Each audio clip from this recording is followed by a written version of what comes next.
Welcome to Khan's Crop Academy. Good morning, student. Hi, we are going to learn Agriculture, Science and Technology, Standard 12, Chapter number 12, Agroinformatics. Agroinformatics. This chapter asks in board exam 4 and 6 mark. 4 is compulsory, 6 mark with option. In previous lecture, explain the GPS. विद्यार्थी मित्रांनो, आपण या अगोदर lecture number 4 मध्ये GPS याबद्दल सविस्तर माहिती बघितलेली आहे. व्हिडिओ बघत असताना विद्यार्थी मित्रांनो नोटबुक आणि पेन घेऊन बसा आणि बघत असताना व्यवस्थित लिखाण करा. लिखाणाशिवाय पर्याय नाही. तुम्ही किती बघत राहिलं तर काही कळणार नाही. त्यासाठी लिहायचं. जे तुम्ही बघत आहात ते लिहून काढा बाळांनो. आणि फार इंटरेस्टिंग चॅप्टर आहे तुमच्यासाठी. तुमचं फार इंटरेस्टिंग चॅप्टर आहे ॲग्रो इन्फॉर्मॅटिक्स. सगळं तंत्रज्ञान, शेती तंत्रज्ञानाने करायला पाहिजे. आणि आपल्या विषयाचं नाव सुद्धा ॲग्रिकल्चर सायन्स अँड टेक्नॉलॉजी असं ठेवण्यात आलेलं आहे. अगोदर क्रॉप प्रोडक्शन होतं, तर नाव बदलण्यात आलेलं ॲग्रिकल्चर सायन्स अँड टेक्नॉलॉजी. तर हे जो चॅप्टर आहे टेक्निकल आहे. शेती हे टेक्निकल न करायला पाहिजे. आज मजुरांची टंचाई आहे. मजूर मिळत नाही कामाला. त्यासाठी आज ट्रॅक्टर मोबाईलवर चालू शकतं. मोटर मोबाईलवर बंद चालू करता येतं घरी बसून. एवढं शेतीमध्ये तंत्रज्ञान झालेलं आहे. शेती हे तंत्रज्ञानाने जर केली आपण तर आपल्याला कार्य कमी करून म्हणजे शक्ती कमी लागणार आहे आणि भरपूर आपण काम चांगल्या पद्धतीनं करू शकतो. टेक्निकलनं करू शकतो. उत्पादनामध्ये वाढ करू शकतो. तर या शेतीमध्ये भरपूर तंत्रज्ञानाचा वापर होत आहे. जसं आपण इस्रायल शेती जर बघितली बाळांनो, पूर्ण तंत्रज्ञानावर इस्रायल शेती आहे. तशी आपली शेती होईल. त्यासाठी आपल्या विषयामध्ये ॲग्रो इन्फॉर्मॅटिक्स हा चॅप्टर इन्क्लूड केलेला आहे. तर तुम्ही आतापर्यंत व्यवस्थित बघितलं असाल. आताही बघत राहा. इतरांना जास्तीत जास्त शेअर करा, सबस्क्राईब करा, नोटिफिकेशन मिळत राहणार. व्हिडिओ तुम्ही बघत राहणार. चला तर बघूया आपण लेक्चर नंबर 5 मध्ये geographic information system. Geographic information system, भौगोलिक माहिती प्रणाली. भौगोलिक माहिती प्रणाली. बघा कुठं गेलं जग. जमिनीमध्ये काय आहे, किती लेवल आहे त्याची, किती खोल आहे आणि आपल्याला जमिनीमध्ये काय हे सुद्धा बघतात बाळांनो. एवढं तंत्रज्ञान पुढे गेलेलं आहे. त्या geographic information system. Geographic information systems or GIS are extensively used in agriculture, especially in precision farming. तर आपल्याला अचूक शेती जर करायची असेल तर या GIS चा वापर करावा लागेल या कृषी क्षेत्रामध्ये. Land is mapped digitally and accurate and detailed data such as topography and contours. तर आपल्याला जमीन डिजिटलनं मोजता येतं. अगोदर जुन्या पद्धतीमध्ये साखळ्या असायच्या. ते दिवसभर 8-8 दिवस लागायचे एक शेत मोजण्यासाठी. आता क्विक असं डिजिटल आपल्याला शेत मोजता येतं. वेळच लागत नाही बाळांनो. 12 एकर 2 तासामध्ये मोजून गेलं ते. असं डिजिटलनं आपल्याला शेती मोजता येते आणि ॲक्युरेट. त्या चेननं तरी टेपनं तरी कमी जास्त होणार. मजूर जास्त लागणार. दिवसभर उन्हामध्ये फिरत राहावं लागणार पूर्ण शेतामध्ये साखळ्या टाकत. ते जुनी पद्धत. 8-8 15-15 दिवस त्यामध्येच घोळ निपटायलाच लागायचं. आता क्विक 2 तासामध्ये शेतामध्ये घेऊन गेला पण की डिजिटल मॅप लावलं की ॲक्युरेट मॅप निघतं आणि त्यांनी मोजून देतं तुमचं इथं आहे त्यांचं तिथं आहे. मोकळं काम. एवढं शेतीमध्ये जिओग्राफिक इन्फॉर्मेशन सिस्टीमचं वापर केलं जातं. त्याचबरोबर टोपोग्राफी, उंच किती आहे, कंटूर सिस्टीम. कंटूर माहिती आहे असं आपलं जे माळरान असतं आहे ना, तर त्यामध्ये कंटूर आपण रोडनं जात असताना असं झिगझॅग मोशन असं नाल्या तयार केले असतात बघा झाडे लावण्यासाठी वन क्षेत्रामध्ये आहे ना, वन विभागामध्ये. तर जे पडी जमीन असते तिथं आपण एक कंटूर लाईन बघता बघा. It is useful for planning such as what to plant and where to plant using historical data and sampling. तर व्हॉट टू प्लांट, काय घ्यायचं, कधी घ्यायचं, मागे कसं त्याची हिस्ट्री आहे डाटा, आणि त्याचं सॅम्पलिंग म्हणजे कसं काय घ्यायला पाहिजे काय नाही हे आपल्याला या जिओग्राफिकल इन्फॉर्मेशन सिस्टीममध्ये माहिती मिळते.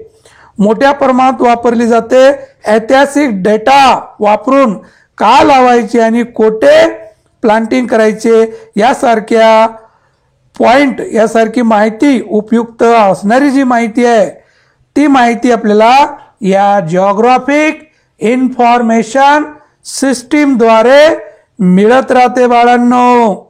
तर हे आपल्याला बघणं गरजेचं आहे, बघणं गरजेचं आहे.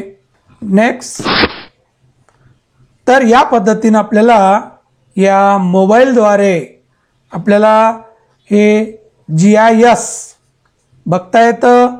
आणि या पद्धतीनं हे जे काही कंट्रोल लाईन आहे, जे टोपोग्राफी आहे, हे टोपोग्राफी आपल्याला या मोबाईलद्वारे, या नेटद्वारे, या तंत्रज्ञानाद्वारे आपल्याला काढता येतं.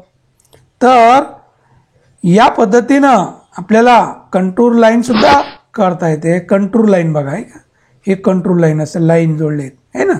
तर याचं जे लेवल आहे डम्पी लेवल बघितलं जातं आणि त्या पद्धतीनं हे आपल्याला हे GIS द्वारे काढता येतं, जमिनी मोजता येते. नेक्स्ट बघूया आपण, या पद्धतीनं पूर्ण मॅप जमीन सुद्धा मोजता येते. नेक्स्ट बघूया ॲग्रिकल्चरल क्लिनिक. ॲग्रिकल्चरल क्लिनिक बघूया आपण. काय बघू, ॲग्रिकल्चरल क्लिनिक.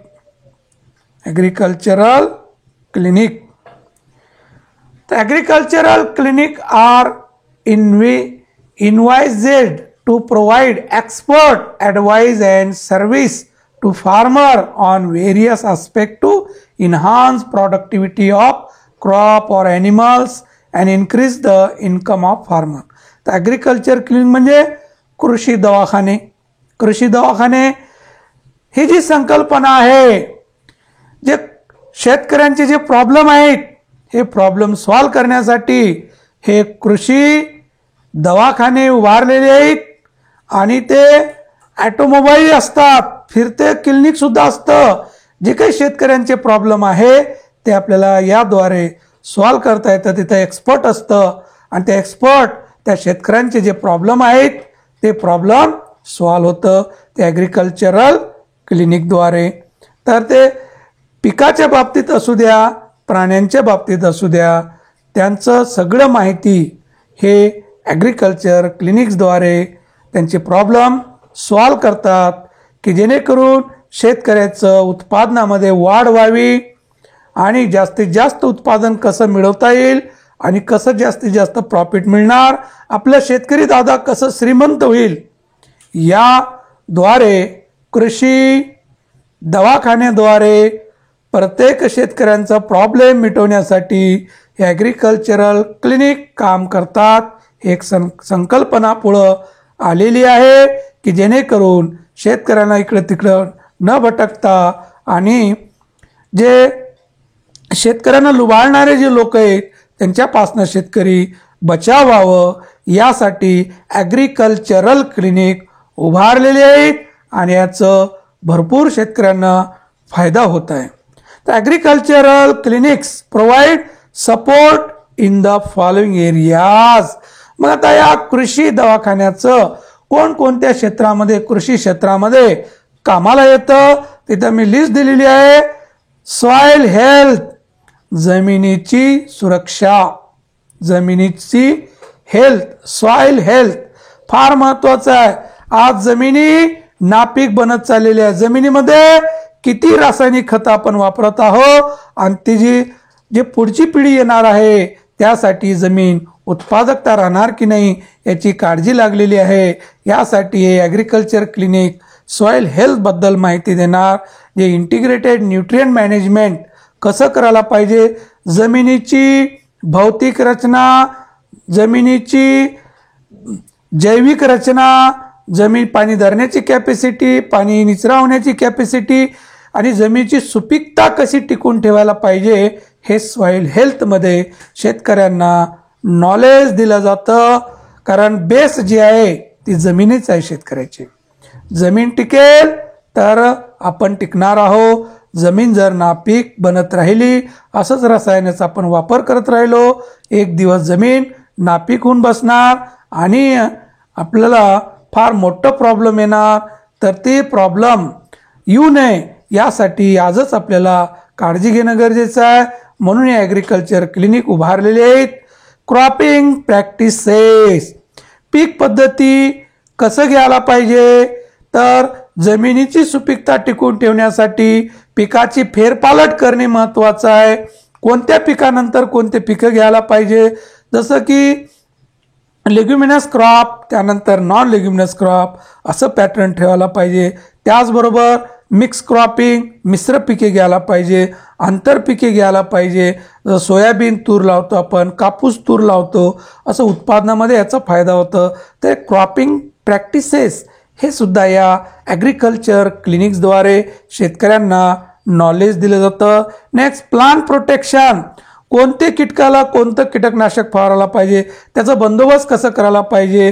तर हे कृषी केंद्रवाले भरपूर शेतकऱ्यांना लुबाडतात आणि शेतकऱ्यांना करेक्ट माहिती नसते, विश्वास असतं आणि तिथं आपलं काय असतं, तिथं आपलं खातं असतं आणि तो 1000ची औषध देण्याऐवजी 3000ची 5000ची औषध देऊन देतं आणि त्याला मार्जिन जास्त मिळते.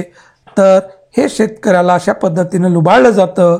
तर हे ॲग्रिकल्चरल क्लिनिकद्वारे कोणते कीटक आहेत, त्यासाठी कोणते फवारणी करायला पाहिजे, त्याचं प्रोटेक्ट कसं करायला पाहिजे, संरक्षण कसं करायला पाहिजे, तर हे माहिती हे ॲग्रिकल्चर क्लिनिकद्वारे मिळत राहते. क्रॉप इन्शुरन्स, पिकाचं जे इन्शुरन्स आहे, पीक विमा आहे, तर बरेच शेतकरी पीक विमापासनं वंचित राहतात. तर ती माहिती ॲग्रिकल्चरल क्लिनिकद्वारे मिळते की जर पाऊस कमी झालं किंवा जास्त झालं, पिकाचं नुकसान झालं, तर शासन हे क्रॉप इन्शुरन्स करणाऱ्यांना अनुदान दिलं जातं आणि त्याची माहिती प्रत्येक शेतकऱ्याला माहीत असायला पाहिजे. यासाठी ॲग्रिकल्चरल क्लिनिक काम करतं. पोस्ट हार्वेस्ट टेक्नॉलॉजी, आता पीक निघाल्यानंतर या धान्याचं काय करावं, या फळांचं काय करावं, या भाजीपाल्यांचं काय करायला पाहिजे, याचं जे फूड प्रोडक्शन जे आपण म्हणतो फ्रूट प्रिझर्वेशन, तर याची माहिती या पोस्ट हार्वेस्ट टेक्नॉलॉजी किंवा त्याला कसं साठवून ठेवायला पाहिजे, कसं त्याची विल्हेवाट लावायला पाहिजे, ह्या सगळी माहिती पोस्ट हार्वेस्ट टेक्नॉलॉजीमध्ये दिली जाते. नंतर clinical services for animals feed and fodder management, तर या क्लिनिकद्वारे पशुधनबद्दल, पशुसंवर्धनाबद्दल, त्याच्या खाद्याबद्दल व्यवस्थापन कसं करायला पाहिजे, त्या जनावरांची निगा कशी राखायला पाहिजे, कोणत्या वेळेस कोणती लस द्यायला पाहिजे, कोणते रोग येतात त्याची माहिती आणि त्यांना किती खायला द्यायला पाहिजे, तर याची माहिती पूर्ण या ॲग्रिकल्चर क्लिनिकद्वारे दिली जाते. तर याचं महत्त्वाचं कार्य आहे. तर हे तुम्हाला स्पष्ट करून दाखविलं बाळांनो. तर बघूया आपण next agri clinical agri business centre. तर या पद्धतीनं हे ॲग्री क्लिनिक असतं आणि तिथं हे सगळं प्राण्यांचं, पिकांचं, इन्शुरन्सचं, मार्केटिंगचं सगळं माहिती मिळते. तर याचा शेतकऱ्यांनी फायदा घ्यायला पाहिजे आणि तुम्ही हे व्हिडिओ शेतकऱ्यापर्यंत पोचवायला पाहिजे. बाळांनो, आपलं शेतकरी बिचारं भोळं भाळं बिचारं, त्याला भरपूर लुबाडणारे असतात. नंतर एक्सटेन्शन ऑन व्हील्स या पद्धतीनं तुम्हाला जे मी सांगितलं होतं मोबाईल ॲग्रिकल्चर क्लिनिक, तर या पद्धतीनं हे जे गाड्या दिसत आहेत ते मोबाईल क्लिनिक आहे. गावोगाव जाऊन शेतकऱ्यांना माहिती दिली जाते.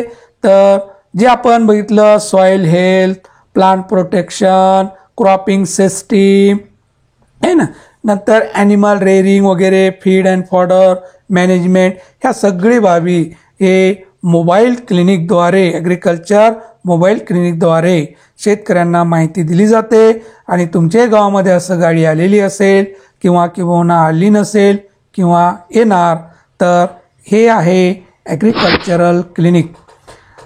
A special training program is being implemented by National Institute of Agricultural Extension Management. Manage means National Institute of Agricultural Extension Management. तर याद्वारे जे शेतकऱ्यांना ट्रेनिंग दिलं जातं, it is 45 days free of cost residential training programme.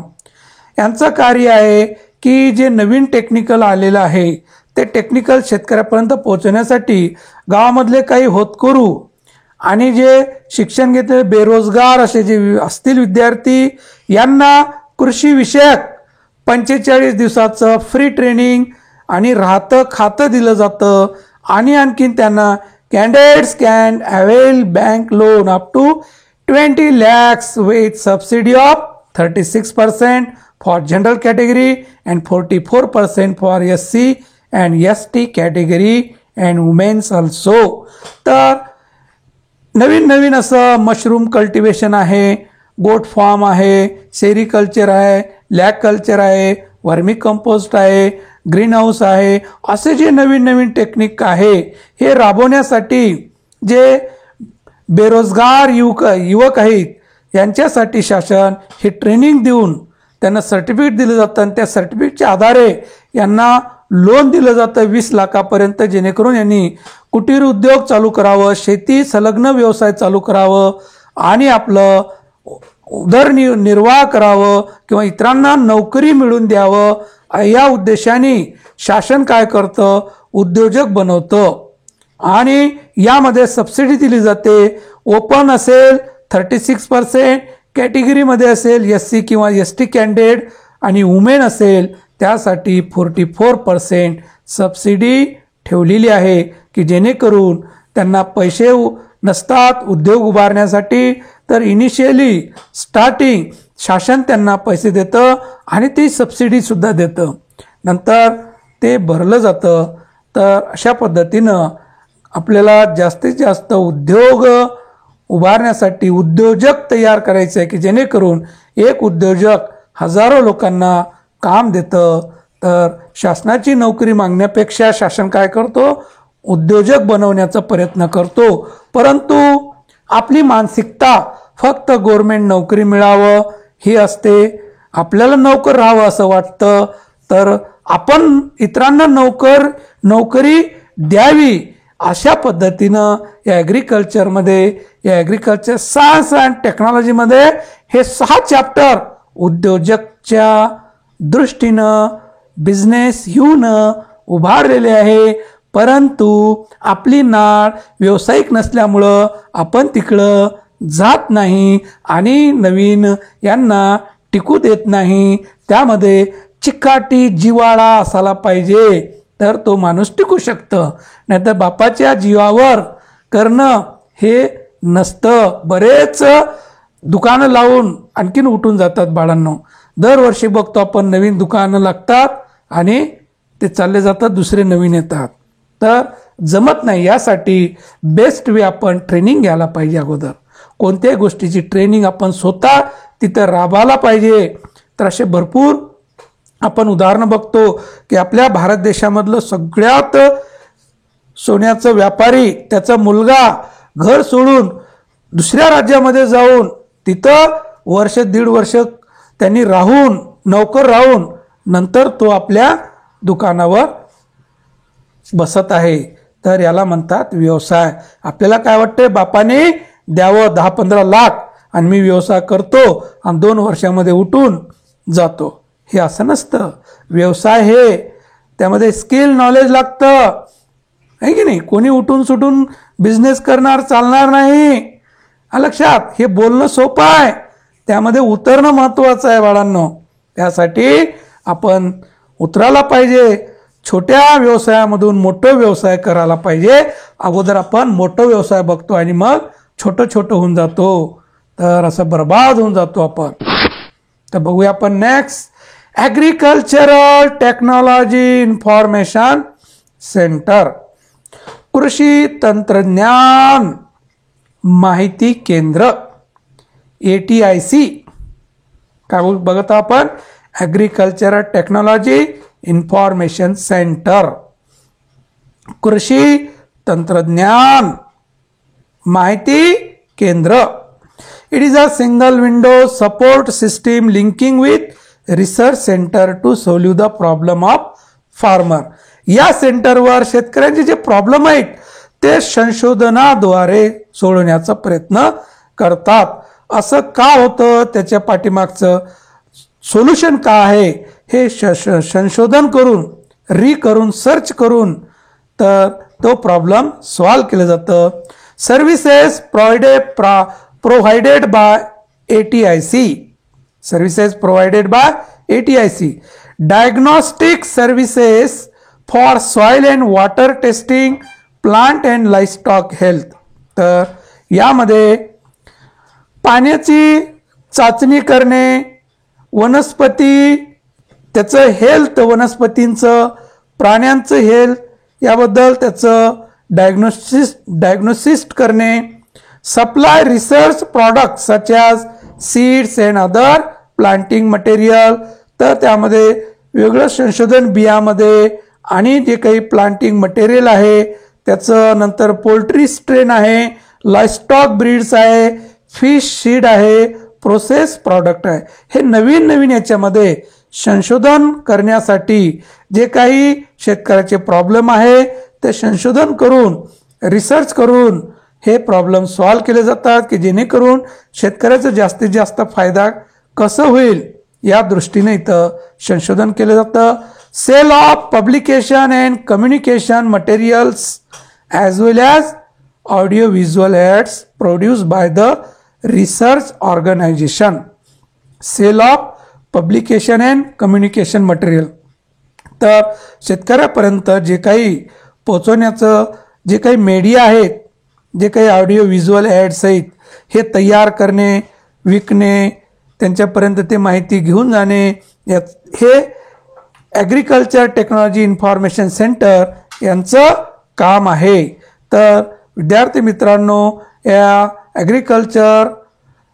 Agro इन्फॉर्मेटिक्समध्ये या पद्धतीनं नवीन तंत्रज्ञानाचं अवलंब केलेलं आहे. या ATIC इथं संशोधन केंद्र असणार. शेतकऱ्यांचे जे काही प्रॉब्लेम आहेत तर इथं सॉल्व केले जातात. तर या पद्धतीनं शेतकरी येतात, भेटी देतात, त्यांचे प्रॉब्लेम काय आहेत आणि ते इथं सॉल्व केले जातात. तर विद्यार्थी मित्रांनो, व्यवस्थित आपण हे चॅप्टर बघितलेलं आहे. तुमचं फार इंटरेस्टिंग चॅप्टर आहे. तर इतरांना जास्तीत जास्त शेअर करा, शेतकऱ्यापर्यंत सुद्धा माहिती पोचवा, की जेणेकरून आपलं शेतकरी दादा सुधारणार, म्हणजेच त्याच्या इकॉनॉमिकलीमध्ये इम्प्रूव्ह होणार आणि तो आपलं जीवन चांगलं जगणार. फक्त शेती आधारितवर तो जगू शकत नाही, त्याबरोबर कुटीर उद्योग उभारणंही गरजेचं आहे. शासनाचे अनुदान घेऊन आपल्याला हे वेगवेगळे व्यवसाय करता येतं, उद्योजक होता येतं. या चॅप्टरमध्ये अशी पूर्ण माहिती आहे. तर इतरांना जास्तीत जास्त शेअर करा, सबस्क्राईब करा. थँक्स. जय जवान जय किसान.